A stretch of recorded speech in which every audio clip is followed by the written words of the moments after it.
Bien le bonjour à toutes et à tous. Commençons maintenant le début de la deuxième année d'apprentissage du néo-égyptien. Aujourd'hui, nous allons parler du prédicat. Formé sur la proposition à prédicat adverbial, appelée aussi prédication de situation ou présent 1, le prédicat exprime une situation qui se déroule actuellement. Elle ne désigne donc pas une habitude ou une exclamative. Les pronoms personnels utilisés dans cette construction sont les pronoms préfixes. La traduction se rend par être, se trouver, etc.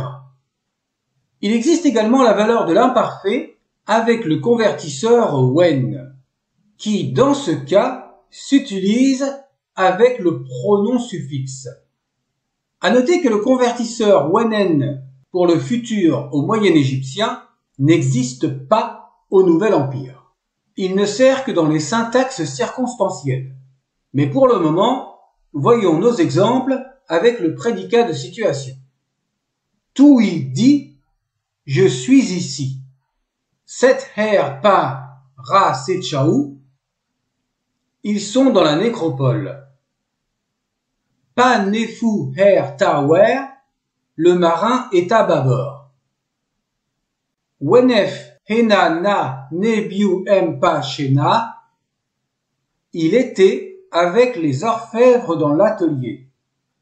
Wen pa kahej empa heb menu. Le taureau blanc était présent à la fête de Mine. La forme négative est précédée de ben, ou la variante, qui est employée avec un adverbe tel que dit pour ici ou im pour la traduction de là-bas. Étant donné que le sens indique une non-présence, l'adverbe de lieu est fréquemment sous-entendu. Ben tui dit « Je ne suis pas ici » ou simplement ben tui. Ben anetim, Anat n'est pas là-bas, ou simplement Ben Anet. Employé avec un prédicat précédé d'une préposition, la forme ben sera suivie en fin de phrase par yuna. Exemple, Ben set her pa rasechau yuna. Ils ne sont pas dans la nécropole. Ben pa nefu her tawer yuna. Le marin n'est pas à bâbord. Ben wenef hena na nebiu empa shena yuna. Il n'était pas avec les orfèvres dans l'atelier. Dans la grammaire du Moyen Empire, on a vu la syntaxe de la préposition her plus un infinitif qui traduit la notion de être en train de. Au Nouvel Empire, cette syntaxe correspond à toutes les formes du présent, qu'ils soient immédiats, habituels, répétitifs. La préposition her a tendance à être en ellipse au fur et à mesure des dynasties. Il convient de la mettre entre parenthèses.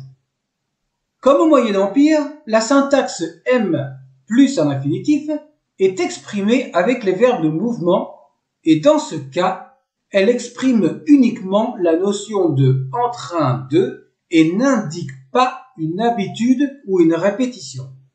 La seule exception est le verbe shem aller. Pour l'imparfait, on emploie le convertisseur when et la négation se forme également avec ben. Exemple, tui her maa pa kahech.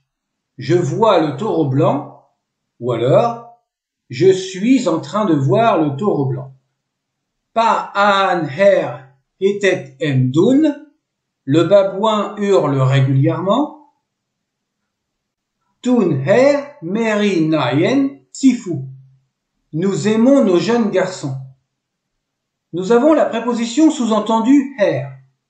Nous avons vu au Moyen Empire que l'infinitif des verbes faibles en i peuvent avoir la désinence en y ou yt. C'est le cas ici du verbe aimer. Mais cette forme peut être notée pour toutes les autres catégories de verbes sans raison particulière. Nous en avons parlé en tant que signe superfétatoire. Le verbe mesha est un verbe fort. Voyons l'exemple suivant. Na shutiu em mesha er imet. Les commerçants marchent vers Imet. Wen na sifu her mejet secheru. Les jeunes garçons suivaient les conseils. Ben tutu her dem renef. On ne prononce pas son nom. Enfin, voyons les formes des nouveaux pronoms COD que nous avons listés précédemment. Dans la vidéo numéro 11 pour être exact.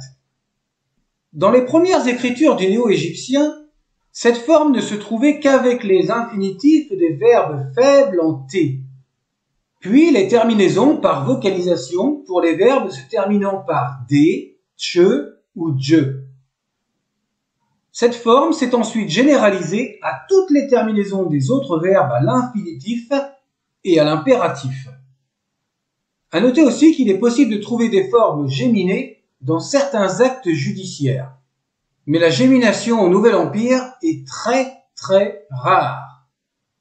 Ce sont les pronoms dépendants qui sont employés à toutes les autres formes verbales. Pour l'impératif, nous verrons cela dans une autre vidéo et on reparlera des nouveaux pronoms COD. Mais revenons à l'infinitif. Tutu her intuef en pares. On l'apporte au surveillant. Le verbe apporter, ini, qui est un verbe faible, devient à l'infinitif inet. Cette forme s'est simplifiée avec le nouveau pronom COD provenant du moyen égyptien, qui se détaille en T de l'infinitif, plus le son OU, qui représente la désinence du parfait ou le pronom dépendant, et le pronom suffixe F. Ce n'est pas utile de s'en rappeler, c'est juste pour information.